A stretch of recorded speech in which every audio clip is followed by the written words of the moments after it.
Dear reader, I'm Tony and this is Book Text. And today I'm going to be sharing my TBR for my first readathon sort of event, which is the Wine and Cheese Reading Social. I'm very excited for that.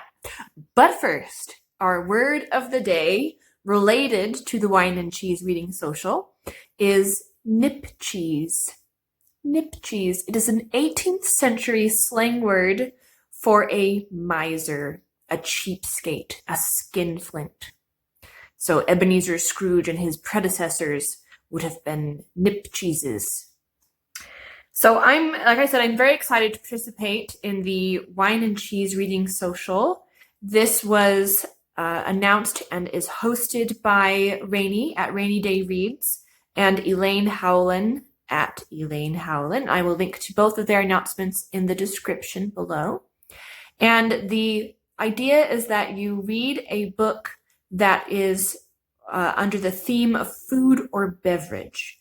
And of course, drinking wine and eating cheese is also encouraged. Since I do not drink alcohol, I will be having a raspberry lemonade. It's one of my favorite spring summer drinks. And I will also be making a cheese ball out of whatever I have available in my fridge right now, which apparently is only cream cheese and cheddar cheese. So I will have some spices. I'll add some spices to it.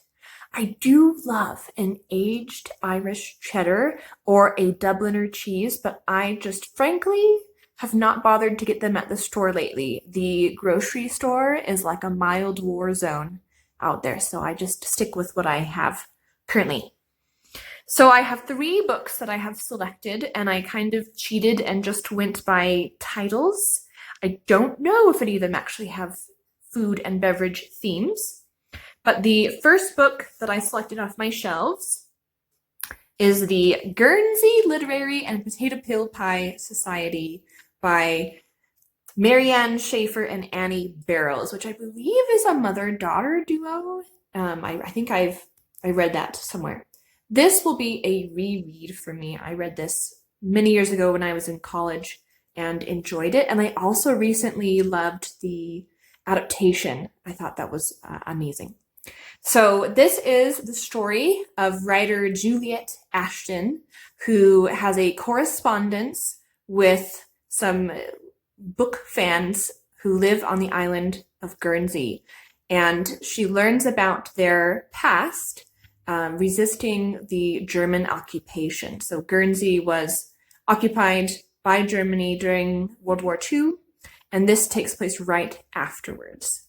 I remember this book being quite interesting, learning about a part of history that I did not know about.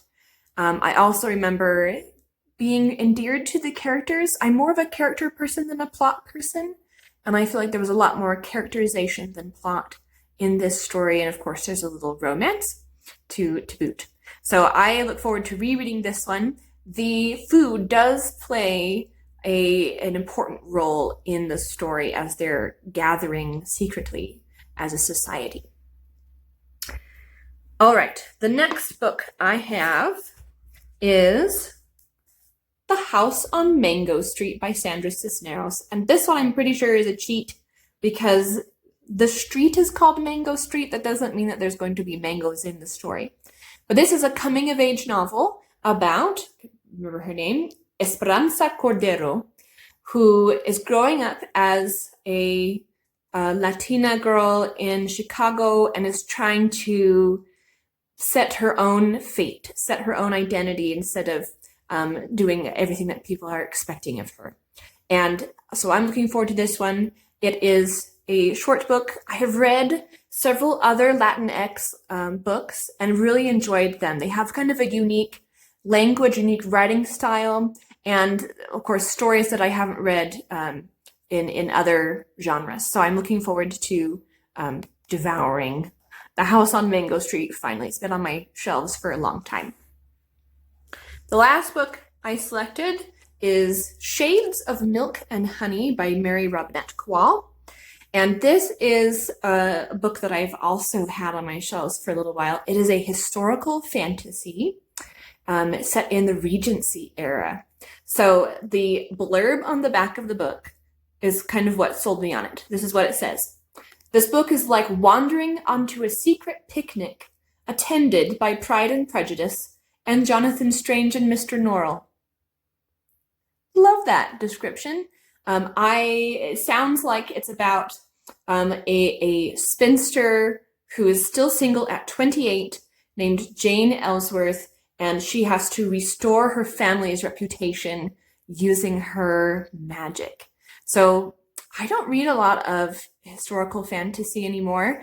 I used to read a lot when I was younger, and so I'm excited to kind of reconnect to that part of my past. But I'm not quite sure how the milk and honey fits into the story. I will let you know after I read. So those are my 3 selections. I don't know how far I'll get through any of them, but I am planning to read. The readathon is set for 8 p.m. to 11 p.m. British summertime, which is going to be early afternoon for me here. Join in the celebration, join in the festivities. It was actually quite hard for me to find books on my shelves that were food or beverage themed.